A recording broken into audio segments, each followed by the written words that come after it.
Welcome to the Royals Education. I am Yaswant Singh and today I am going to talk about United Nations. So in the logo of United Nations itself, you see its motto. It's peace and security, sustainable development, human rights and humanitarian assistance. So before we go any further in the study of United Nations, we must know its backdrop, how it was formed and what were the causes behind its formation. So let's have a look. Post First World War, League of Nations was formed to not let a war of that scale happen again.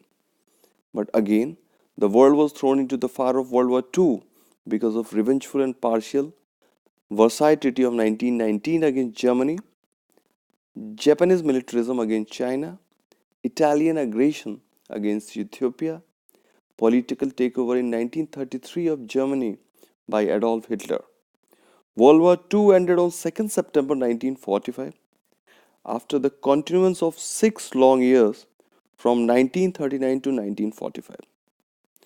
Post World War II, the victor Allied nations felt a strong requirement of an all powerful multi government organization for the good and peaceful world order.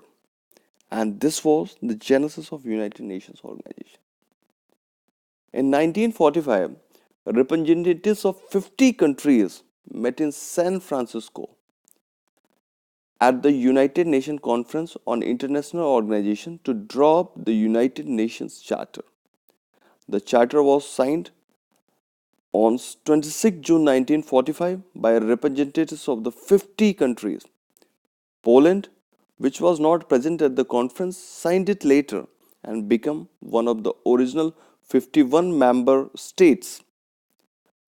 The United Nations officially came into existence on 24th October 1945 when the charter had been ratified by China, France, the Soviet Union, the United Kingdom, the United States, and by a majority of other signatories. United Nations Day is celebrated on 24th October each year. So what is United Nations? So the answer is United Nations is an intergovernmental organization responsible for maintaining international peace and security, developing friendly relations among nations, achieving international cooperation, and being a center for harmonizing the actions of nations. It is the largest, most familiar, most internationally represented, and most powerful intergovernmental organization in the world. United Nations is headquartered in New York City. In this picture, you can see that this is headquarter of the United Nations, and it is in the New York City.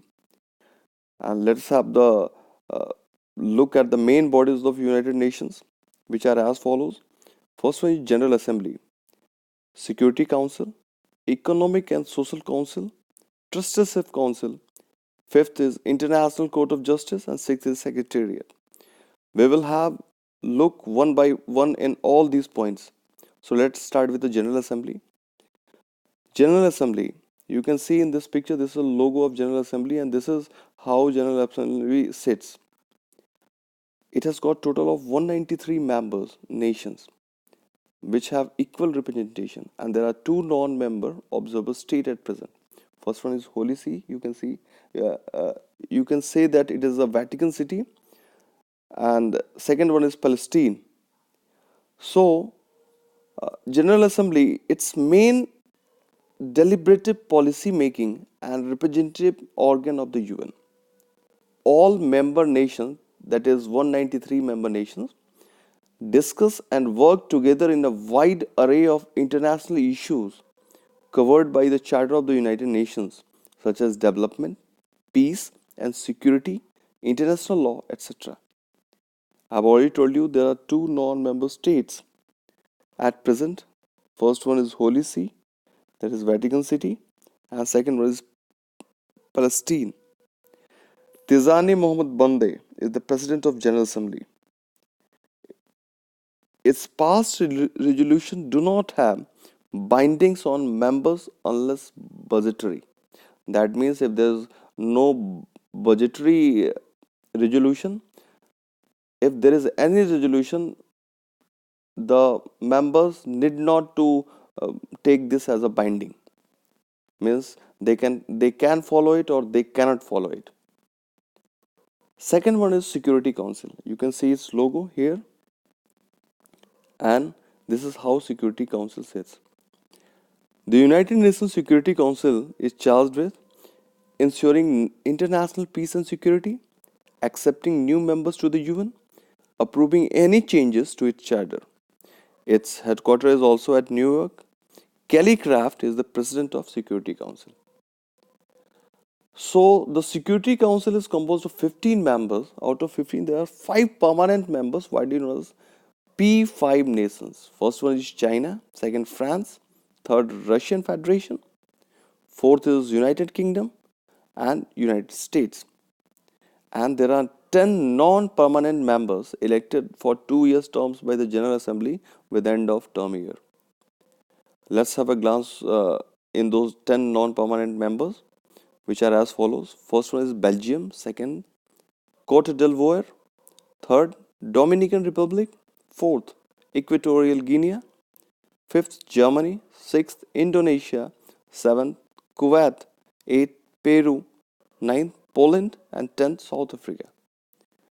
Each council member has one vote. I told you there are a total of 15 council members, 5 permanent and 10 non-permanent. So everyone has one vote, but only P5 members have veto power.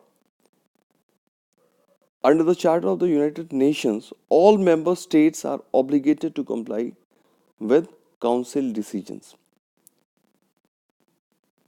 Another bullet point which I told you that it is the main organ of the United Nations. There were total 6 and this one is the third one. Economic and Social Council.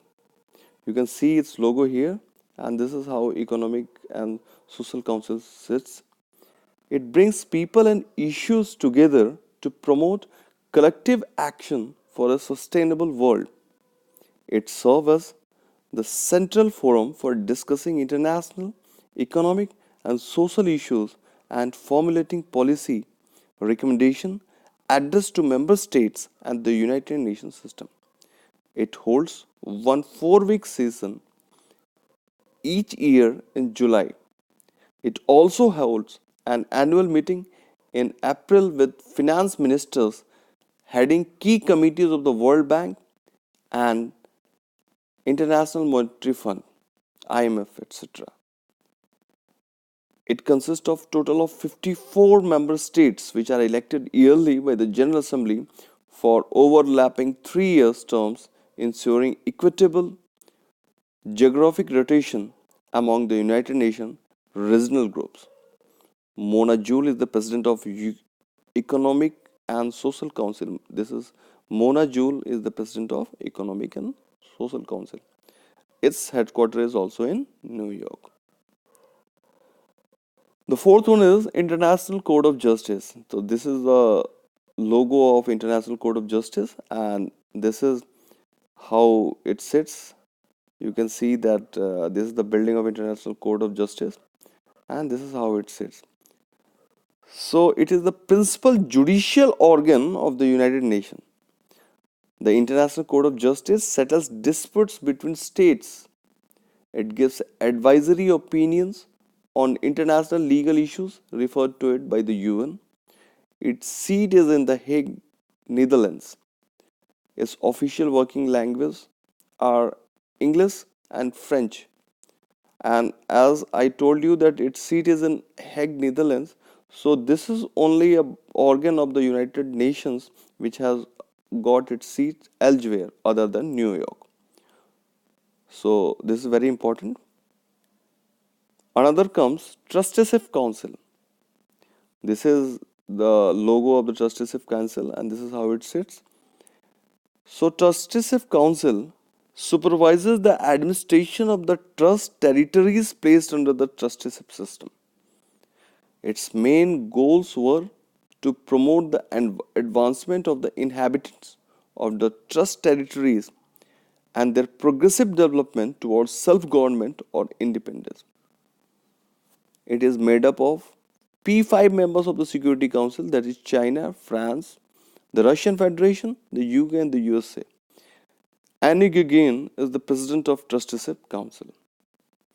Next and the last comes the Secretariat. So this is the logo of the Secretariat, and this is the building of the Secretariat and this is also at New York. So Secretariat, it sets the agenda for the UN's deliberative and decision-making bodies of the UN. And it also makes the agenda for the implementation of the decision of these bodies. And it is the main source of economic and political analysis for the General Assembly and Security Council. It administers operations initiated by UN's deliberative organs. It operates political missions. It prepares assessments that precede peacekeeping operations. It also appoints the heads of peacekeeping operations. It conducts surveys and research. It communicates with non-state actors such as media and non-governmental organizations. It is responsible for publishing all of the treaties and international agreements. And Antonio Guterres is the Secretary General of the UN. Its headquarters is in New York. So here we could learn about the United Nations, its backdrop and formation, and what is the meaning of United Nations, what is it actually, and what were its main organs and their role. And this topic is very bigger one. So I will make another video on this topic itself and what is its Indian context. Till now, thank you. If you like this video, please like, subscribe and share it. And please press the bell icon. Thank you.